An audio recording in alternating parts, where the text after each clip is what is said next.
আসসালামু আলাইকুম। সবাই কেমন আছেন? আশা করি সবাই ভালো আছেন। আজ আপনাদের জন্য নিয়ে এসেছি নতুন গল্পের প্রথম পর্ব। আশা করি গল্পটি আপনাদের ভালো লাগবে। তাহলে চলুন শুরু করা যাক। আজ আমি আমার ফ্যামিলিকে নিয়ে আমার জন্য মেয়ে দেখতে এসেছি। প্রায় অনেকক্ষণ ধরে বসে আছি সোফায়, কোনো এক প্রতিবন্ধীর মতো। এদিকে সবাই যখন এই কথা সেই কথা নিয়ে হাসাহাসিতে ব্যস্ত, আমি তখন অপেক্ষা করছিলাম ও কখন আসবে। প্রায় ৩০ মিনিট পর ও সবার সামনে এসে সালাম দিয়ে ঠিক আমার সামনাসামনি বসে। যে আমি ওর আসার জন্য অপেক্ষা করছিলাম, সেই আমি মুহূর্তের মধ্যে অস্বস্তি বোধ করছি। বিষয়টা অস্বস্তি নাও বলা যেতে পারে। কেমন যেন সমস্ত নার্ভাস আমাকে আচ্ছন্ন করে তার কাছে নিয়েছে। সবাই যখন ওকে টুকটাক কিছু প্রশ্ন করতে লাগলো, আমি তখন আর চোখে ওকে বারবার দেখছি। ওর মুখ দেখে এটা বুঝতে পারলাম সে আমাকে কিছু বলতে চায়। আপনারাও ভাবছেন তো যে আর চোখে মুখ দেখে কিভাবে বুঝলাম? কারণ আমি একজন বিজনেসম্যান। সেই ১৭ বছর বয়স থেকে বাবার সাথে মাঝে মধ্যে অফিসে যাওয়া শুরু করি। বাবা বলতো, একজন বিজনেসম্যানের চোখ জোহরের চোখ হতে হয়। সামনে বসা ব্যক্তির চোখ মুখ দেখে বুঝে নিতে হবে সেই মানুষটা কতটা সুবিধার বা অসুবিধার। যাই হোক, এদিকে ব্যাপারটা আমার ছোট মামার চোখে এড়ালো না। তিনি সেই প্রথম থেকে খেয়াল করেছে আমি কেমন জানি মেয়েটির দিকে তাকিয়ে তাকিয়ে উসখুস করছি। তাই খানিক বাদে আমার মামা কৌশলে আমাদের দুজনকে কথা বলার জন্য ব্যবস্থা করে দেয়। মেয়েটিকে বলা হয় আমাকে নিয়ে ছাদে আসতে। এরপর ছাদে এসে দুজন কিছুক্ষণ নীরবতা পালন করলাম। আমি কি বলে ওর সাথে কথা বলা শুরু করব বুঝতে পারছিলাম না। সে মাথায় ঘুমটা দিয়ে জোরোসোরো হয়ে চুপ করে দাঁড়িয়ে আছে। আমি ইতস্তত হয়ে ওকে সালাম দিয়ে জিজ্ঞেস করলাম, আপনার নাম কি? সে আমার দিকে একটু তাকায়। এই তাকানোর মাঝে একটা অর্থ বোঝা যাচ্ছিল। সেটা হলো, ঢং ধরেছেন? নাম তো ঠিকই জানেন। এবার সে আস্তে করে বলে, আমার নাম ফারিয়া আক্তার তিশা। আমি বললাম, নামটা সুন্দর, ঠিক আপনার মতো। সে চুপ করে তাকিয়ে থাকে। এরপর চারিপাশটায় আবার নীরবতা ভর করে। কিন্তু এই নীরবতা আমাকে বেশিক্ষণ পর্যন্ত গ্রাস করতে পারেনি। আমি ফের ইতস্তত হয়ে বললাম, আমার নাম জিজ্ঞেস করবেন না? তিশা ইতস্তত হয়ে বলে, আমি জানি আপনার নাম মোহাম্মদ আদি চৌধুরী। ওর কথা শুনে আমি মৃদু হাসি দিলাম। এদিকে বিকেলবেলার রোদের ছায়াটা আস্তে আস্তে করে হারিয়ে যাচ্ছে, আর আকাশের মেঘগুলো আমাদের মাথার উপর দিয়ে বয়ে বেড়াচ্ছে। এই ছায়া আর আকাশের মেঘের সংমিশ্রণে পরন্ত বিকেলের সৌন্দর্যের আভা আমি মুগ্ধ হয়ে দেখছিলাম। এদিকে আমি ভাবছি ওকে আর কি বলা যায়। আবার মনে মনে ভাবছি ও যেটা বলতে চায় সেটা বলছে না কেন। দোটানা মন নিয়ে যেই আমি বলতে যাব, পাত্র হিসেবে আমাকে আপনার কেমন লেগেছে জানতে পারি? কিন্তু এই কথা বলার আগেই তিশা গম্ভীর হয়ে আমাকে বলে, আপনাকে কিছু কথা বলতে চাই। আমি মাথা নাড়িয়ে হ্যাঁ সূচক সম্মতি দিয়ে বললাম, বলুন। সে আরও একটু সময় নিল। তারপর আমার দিকে তাকিয়ে বলে, আমি বুঝতে পারছি না আপনাকে কথাটা কিভাবে বলবো, বা আমার বলা উচিত কিনা। আসলে আমার একজনের সাথে রিলেশন আছে। ওর মুখে এমন কথা শুনে আমি কিছুক্ষণের জন্য চুপ হয়ে গেলাম। তবে বিষয়টা আমি মারাত্মকভাবে নেইনি, কারণ এই সময়টায় এসব বিষয় হার হামেশাই হয়। আমি বললাম, পরিবারকে জানাননি কেন? তিশা বলে, বলার মতো একটা পরিস্থিতি থাকতে হয়। সেই পরিস্থিতিটা আমার জন্য এখনো আসেনি। সুজন এখনো চাকরির জন্য চেষ্টা করছে। ভেবেছিলাম চাকরিটা পাওয়ার পরই বিষয়টা নিয়ে বাসায় কথা বলবো, কিন্তু তার হলো কই। আমি কিছু না বলে গম্ভীর হয়ে ওর দিকে কিছুক্ষণ তাকিয়েছিলাম। তারপর পায়চারি করতে লাগলাম। তিশা আমার দিকে অদ্ভুত দৃষ্টিতে তাকিয়েছিল। সে মনে মনে ভাবছে আমি এমনভাবে পায়চারি করছি কেন। অনেকক্ষণ পর আমি পায়চারি বন্ধ করে বললাম, আপনাদের সম্পর্কটা কি খুব গভীর? আমার প্রশ্নের কী উত্তর দেবে বুঝতে পারছিল না সে, কিন্তু আমার এই কথার ধরনটা ঠিকই বুঝতে পেরেছিল। তারপর সে খুব স্বাভাবিকভাবেই বলে, আপনি যেমনটা ভাবছেন তেমন কোনো সম্পর্কই হয়নি। সম্পর্কটা শুধু ভালোবাসার মধ্যেই সীমাবদ্ধ। এই প্রান্ত থেকে অপর প্রান্তের মানুষটাকে মিস করার মতো। আর শত শত অনুভূতিটাই হচ্ছে আমাদের সম্পর্ক। আমি একটু মাথা চুলকিয়ে বললাম, ঠিক আছে, এটা কোনো ব্যাপার না। আপনি চাইলে আপনাকে আমি সাহায্য করতে পারি। তিশা আমার সাহায্যের কথা শুনে ভ্যাবাচাকা খেয়ে বলে, কি কি কিরকম? আমি বললাম, সুজনের সাথেই যেন আপনার বিয়েটা হয়, এই ব্যাপারে একটু হেল্প না হয় করলাম। তবে একটা শর্ত আছে, বোঝেনি তো, আমি একজন বিজনেসম্যান। ছোট বড় ডিল করতে করতে অভ্যাস আমার। তাই ধরে নিন এই শর্তটাও একটা ডিলের মতন। তিশা ভ্রু কুঁচকে আমার দিকে তাকিয়ে বলে, শর্ত? কিসের শর্ত? আমি বললাম, কিসের শর্ত সেটা না হয় পরে বলছি। প্রথমে আমি আপনার বাবা মায়ের কাছ থেকে সময় নেব। এই বলে আপনি আর আমি দুজন দুজনকে ভালোভাবে চেনা জানার একটু প্রয়োজন আছে। দুজনে একটু বুঝে তারপর ডিসিশন জানাবো। আর শর্ত হচ্ছে, সুজনকে আমি চাকরি দেব। তবে সুজনের চাকরি হওয়ার পরেও এই বিষয়টা বাসায় জানাবেন না। কম করে হলেও 3 মাস জানাবেন না। এই জন্য জানাবেন না কারণ মানুষ পরিবর্তনশীল। টাকা পয়সা মানুষকে পরিবর্তন করে দেয়। আমার মতে সুজনকেও বোঝার দরকার আছে। সুজনকে বোঝার পর তার পরিবর্তন আপনার কাছে যদি পছন্দ না হয়, তাহলে কিন্তু আমাকে বিয়ে করতে হবে। রাজি? এটাই হচ্ছে আমার শর্ত। সে আমার দিকে অপলক্ষীনভাবে তাকিয়ে আছে। আমি বললাম, সিদ্ধান্ত নিতে তাড়াহুড়োর কোনো প্রয়োজন নেই। আপনি চাইলে 30 মিনিট সময় নিতে পারেন, মাত্র 30 মিনিট সময়। এই 30 মিনিট সময় কিন্তু অনেকটা সময় ভাবার জন্য। 60 সেকেন্ডে 1 মিনিট, আর 30 মিনিটে আধা ঘন্টা। বুঝতেই তো পারছেন, অনেকটা সময়। ভাবুন, ভেবেচিন্তে উত্তর দিন। এই বলে আমি রেলিং ধরে দাঁড়িয়ে পড়লাম। বেশ কিছুক্ষণ সময় কেটে গেল। তিশা আমার শর্ত শুনে বেশ কিছুটা অবাক হয়। তারপর ভুরু কুঁচকে আমার দিকে তাকিয়ে খুবই কনফিডেন্সের সাথে বলে, আমার সুজন কখনো এমন হবে না। সে আমাকে যথেষ্ট ভালোবাসে। তার প্রতি, তার ভালোবাসার প্রতি আমার বিশ্বাস আছে। আমি মুচকি এসে বললাম, তাই বুঝি? তাহলে আপনি আমার শর্তে রাজি আছেন? তিশা বলে, হ্যাঁ, আমি আপনার শর্তে রাজি আছি। আমি বললাম, ভেবে বলছেন তো? কারণ এখনও কিন্তু আপনার হাতে টাইম আছে, আরও ভাবতে পারেন চাইলে। তিশা বলে, এখানে ভাবাভাবির কি আছে? আমি জানি আমি জিতব।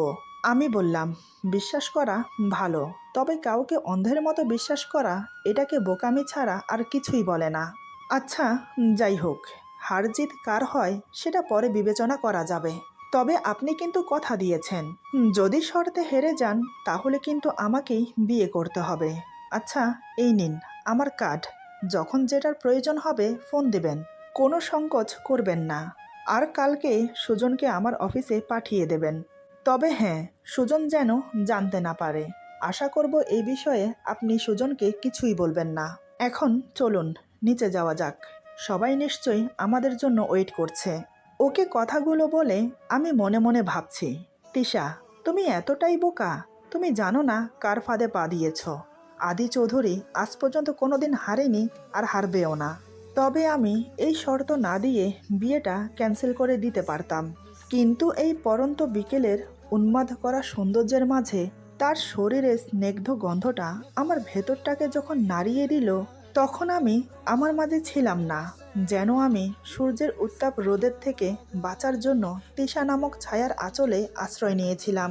আজ প্রথম মেয়েটিকে দেখতে এসে আমার কাছে মেয়েটিকে এত ভালো লেগে গেল। নিজের করে পাওয়ার স্বাদ জাগলো মনে।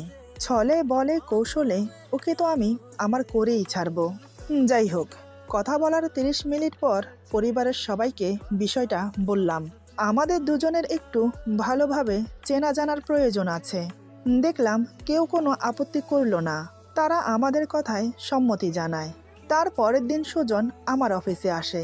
ছেলেটা দেখতে অমায়িক, ভালো, ভদ্র, এমনকি দেখতেও হ্যান্ডসাম। তিশার পছন্দ আছে বলতে হয়। আমি সুজনের ইন্টারভিউ নিয়ে চাকরি কনফার্ম করে দিলাম, সাথে অ্যাপয়েন্টমেন্ট লেটার দিয়ে দিলাম। বলে দিলাম কালকে থেকে যেন জয়েন করে। চাকরিটা পেয়ে সুজন মহা খুশি। সে আমার অফিস থেকে বেরিয়ে তিশাকে ফোন দেয়, চাকরি হয়ে যাওয়ার খবরটা তাকে জানায়। এটা শুনে তিশাও খুব খুশি। সন্ধ্যার দিকে আমি অফিস থেকে বাসায় ফিরে ফ্রেশ হয়ে খাওয়া দাওয়া করতে করতে রাত 8টা বেজে গেল। নিজের রুমে গিয়ে হেলান দিয়ে একটা বই পড়ছিলাম। ঠিক তখনই আমার ফোনটা বেজে উঠল। অচেনা একটা নাম্বার। কে হতে পারে এ সময়? আমি ফোনটা রিসিভ করে বললাম, হ্যালো, কে বলছেন? অপর প্রান্ত থেকে একটা মেহেলি কণ্ঠ ভেসে আসে। হ্যালো, আমি কি আদির সাথে কথা বলছি? আমি বললাম, জি, আমি আদি, কিন্তু আপনি কে বলছেন? তিশা বলে, আমি তিশা। আমি বললাম, ও আপনি, তা কেমন আছেন? তিশা বলে, জি ভালো, আপনি কেমন আছেন? আমি বললাম, এই তো কোনো রকম। তা হঠাৎ এত রাতে ফোন, সব কিছু ঠিক আছে তো? তিশা বলে, আসলে আমি ফোন করেছি আপনাকে ধন্যবাদ জানানোর জন্য। আপনি আমার যে উপকারটা করলেন তার জন্য আপনাকে ধন্যবাদ দিলেও কম হবে। আমি বললাম, আরে না না, এখানে ধন্যবাদের কি আছে? আমি তো একজন সাধারণ মানুষ হিসেবে সাহায্য করলাম মাত্র। তিশা বলে, তবুও এটা না বলে পারছি না, আপনি একজন ভালো মনের মানুষ। আমি বললাম, জানি না কতটুকু সত্য, তবে যে যার কর্ম অনুযায়ী ফল পায়। এভাবে আরও কিছুক্ষণ কথা বলে ফোন রেখে দিলাম। তবে আমার মুখে রহস্যময় হাসি। এভাবেই বেশ কিছুদিন চলল। সুজন প্রতিদিন নিয়ম অনুযায়ী অফিসে আসে। কাজের প্রতিও খুবই মনোযোগী। সবার সাথে ভালো একটা বন্ধুসুলভ সম্পর্ক হয়ে গেছে। 1 মাস খুব ভালোই চলল। এরই মধ্যে সুজন অনেকটা পরিবর্তন হয়ে গেছে। যাই হোক, একদিন আমি অফিসে বসে একটা ফাইল চেক করছিলাম। এমন সময় হঠাৎ মোবাইলটা বিকট শব্দ করে বেজে ওঠে। ফোনের স্ক্রিনের দিকে তাকিয়ে দেখি তিশার নাম্বার ফোনের স্ক্রিনের উপর জ্বলজ্বল করছে। এটা দেখে আমার মুখে হাসি ফুটে উঠল। আমি দেরি না করে তৎক্ষণাৎ ফোন রিসিভ করলাম। আমি বললাম, বলুন, কেমন আছেন? অনেক দিন পর কল করেছেন, তা হঠাৎ কি মনে করে? তিশা বলে, আমি ভালো নেই, আপনি কেমন আছেন? আমি বললাম, ভালো আছি। তা আপনি কেন ভালো নেই জানতে পারি? যদি আপনি বলতে চান তাহলে বলতে পারেন আমাকে। তিশা বলে, প্রথমত আমি বলি যে আমি আপনার থেকে বয়সে ছোট, তাই আপনি আমাকে আপনি করে না বলে তুমি করে বলতে পারেন। আমি বললাম, অনুমতি দেওয়ার জন্য ধন্যবাদ। এবার বলো, কি হয়েছে তোমার? তিশা বলে, আসলে হয়েছে কি, সুজন কেমন জানি হয়ে গেছে। আমি বললাম, যেমন? তিশা বলে, সুজন এখন আগের মতো আমার সাথে কথা বলে না। কেমন যেন এড়িয়ে এড়িয়ে চলে আমাকে। আগের মতো ঠিক সময় দেয় না। ফোন করলেই বলে, এখন কাজে বিজি আছি, পরে কথা বলবো, এই বলে ফোন কেটে দেয়। কিন্তু পরে আর ফোন দেয় না। রাতে ফোন করলেও বলে, আমি খুবই টায়ার্ড, ঘুমোবো। কি হচ্ছে বলুন তো আমাকে? সত্যিই কি ও খুব ব্যস্ত? আমি বললাম, না, অফিসে তো আপাতত তেমন কোনো কাজ নেই। এখন তো সন্ধ্যা 6টার দিকে অফিস ছুটি হয়ে যায়। আচ্ছা, তুমি একটা কাজ করো, তুমি বরং ওকে বিয়ের প্রস্তাব নিয়ে আসতে বলো তোমাদের বাড়িতে। তারপর দেখো ও কি বলে। আর একটা কথা, যাই হয়ে যাক আমাকে জানাবে, কখনো ভেঙে পড়বে না। আমি আছি তোমার পাশে সব সময়, বিশ্বাস রেখো। তিশা বলে, ঠিক আছে, আমি ওকে আজকেই বলবো। আমি বললাম, বলে দেখো কি হয়। এরপর আর কিছুক্ষণ কথা বলে ফোন রেখে দিলাম। ফোন রেখে মনে মনে হেসে উঠলাম। এই হাসি তাচ্ছিল্যের বা রহস্যের হাসি নয়, এই হাসি জয়ের হাসি। ও, আপনাদেরকে তো আমার পরিচয় দেওয়া হয়নি। ছোট্ট করে আমার পরিচয়টা দিয়ে রাখি। আমার নাম মোহাম্মদ আদি চৌধুরী। ফ্যামিলিতে মা, বাবা, বড় ভাই আর আমি আছি। বড় ভাই আবিদ বাবার বিজনেস নিজের হাতে সামলায়, আর আমি কয়েক বছর আগে নিজের বিজনেস দাঁড় করিয়েছি। মোটামুটি আমার বিজনেস ভালোই চলছে। নিজের বিবরণ বলতে গেলে আমি দেখতে উজ্জ্বল ফর্সা, সুঠাম সুদর্শন এক যুবক।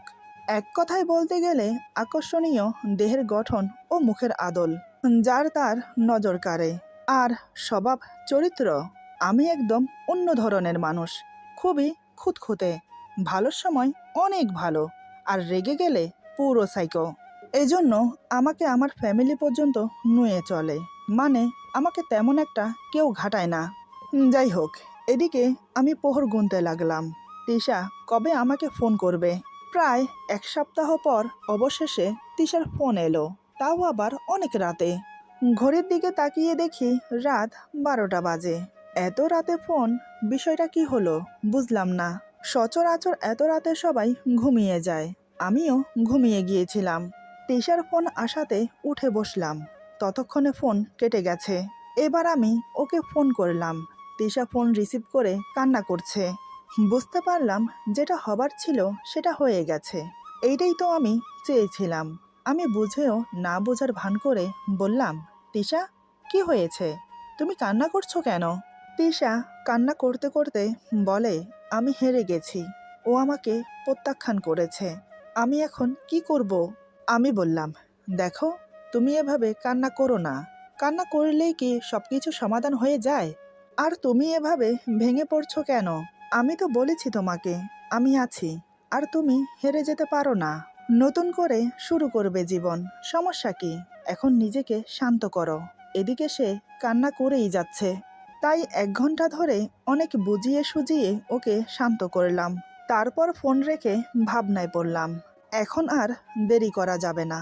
এখন আমাকে মোক্ষম চালটা চালতে হবে, মানে তিশাকে বিয়ে করে নেওয়া। তাই আমি মা বাবাকে ওদের বাড়িতে পাঠিয়ে বিয়ের দিন তারিখ ঠিক করতে বললাম। এবার তিশা কোনো আপত্তি করল না, কারণ শর্ত অনুযায়ী সে হেরে গেছে। তাই সে বাধ্য আমাকে বিয়ে করতে। আচ্ছা, আপনারা কি ভাবছেন সুজন এমনি এমনি ওকে প্রত্যাখ্যান করেছে? না, আসল মূল ঘটনা তো আমি ঘটিয়েছি। যাই হোক, সেটা ক্রমশ প্রকাশ্য। এদিকে আগামী শুক্রবার বিয়ে ঠিক হলো। সবাই মিলে আয়োজন করতে লাগলো। এরই মধ্যে আমি প্রায় তিশার সাথে ফোনে কথা বলি, ওর মন ভালো করার জন্য। দেখতে দেখতে বিয়ের দিন চলে এলো। আজ আমাদের বিয়ে। সবাই আনন্দ উল্লাসে মেতে উঠেছে। বিয়েতে কোনো সমস্যাই হয়নি। তবে আজ তিশাকে দেখে সত্যি আমি চোখ সরাতে পারিনি। এমনিতে ও খুব সুন্দর, কিন্তু বধূ সাজে ওকে আরো খুব সুন্দর লাগছিল। শুধু আমি কেন, বিয়ে বাড়ির সবাই আজ শুধু ওকে চেয়ে চেয়ে দেখেছে। বিয়ে হওয়ার পর এবার আমাদের যাওয়ার পালা। তিশা খুব কান্না করছে। নিজের মা বাবাকে ছেড়ে যাচ্ছে বলে, নাকি নিজের প্রিয় মানুষটাকে নিজের করে পায়নি বলে, কোনটা আমি নিজেও জানি না। বিদায়ের পর্ব শেষ করে ওকে নিয়ে গাড়িতে বসলাম। তিশা এখনো নীরবে কান্না করে যাচ্ছে। আমি কিছু বলতে গিয়েও বলতে পারছি না। কি বলে সান্ত্বনা দেব তার ভাষাও খুঁজে পাচ্ছি না। তাই বাইরের দিকে তাকিয়ে বসে রইলাম। গাড়ি চলতে শুরু করলো। পুরো রাস্তা তিশা কান্না করতে করতে এসেছে। গাড়ি বাড়ির ভেতরে ঢোকার পর তিশাকে সবাই বরণ করে দোতলার একটা রুমে নিয়ে গিয়ে বসালো। কানাঘুষোয় যা শুনলাম, আজ নাকি আমাদেরকে বাসর ঘরে দেবে। তাই আমার রুমটা আমার বন্ধুরা মিলে সবাই ফুল দিয়ে সাজাতে লাগলো। সবকিছু কেমন যেন ম্যাজিকের মতো হচ্ছে। মনে মনে বললাম, সবকিছু যখন ম্যাজিকের মতন হয়েই গেছে, তাহলে বাকিটাও যেন ম্যাজিকের মতন হয়ে যায়। দেখতে দেখতে রাত 11টা বেজে গেল। তিশাকে কাপড় চেঞ্জ করিয়ে আবার নতুন করে সাজানো হলো। ওকে সাজিয়ে রাত 12টার দিকে বাসর ঘরে নিয়ে গিয়ে বসিয়ে দিল। এদিকে আমি খুব এক্সাইটেড, অন্যদিকে তিশা খুব নার্ভাস ফিল করছে, কি হবে না হবে সেটা ভেবে। রাত 12:30টার দিকে আমি রুমে প্রবেশ করলাম। দরজার খট শব্দ শুনে তিশা বুঝতে পারলো আমি রুমে প্রবেশ করেছি। এবার একটু নড়ে চড়ে বসে ঘুমটাটা আরেকটু টেনে দিল সে। আমি ধীরে ধীরে ওর সামনে গিয়ে খাটের পাশে বসে পড়ি। কোনো কথা বলছি না। আসলে কিভাবে শুরু করব, কি দিয়ে শুরু করব বুঝতে পারছি না। এদিকে তিশা আমাকে কিছু একটা বলবে বলে নিজেকে তৈরি করছে মনে মনে। এবার আমি ধীরে ধীরে ওর একটু কাছে এগিয়ে গিয়ে বসলাম। তারপর আস্তে করে ওর ঘুমটাটা খুলে দিলাম। এবার ওর চিবুক ধরে মুখ উঁচিয়ে ধরতেই সে লজ্জা পেয়ে চোখ বন্ধ করে নিল। হঠাৎ যে আমি এমন একটা কাজ করব তিশা ভাবতে পারেনি। তাই সে চোখ মুখ বন্ধ করে নিজেকে শক্ত করে রেখেছে সময়টাকে সামাল দেওয়ার জন্য। ওর লজ্জা মিশ্রিত মুখের দিকে তাকিয়ে আমার পলক পড়ছে না। কি সুন্দর লাগছে ওকে। ও শরীরের সেই ঘ্রাণ আবার আমার নাকে এসে লাগছে। আমি বললাম, তুমি খুব সুন্দর। এই সৌন্দর্যের সাথে কোনো কিছুর তুলনা হয় না।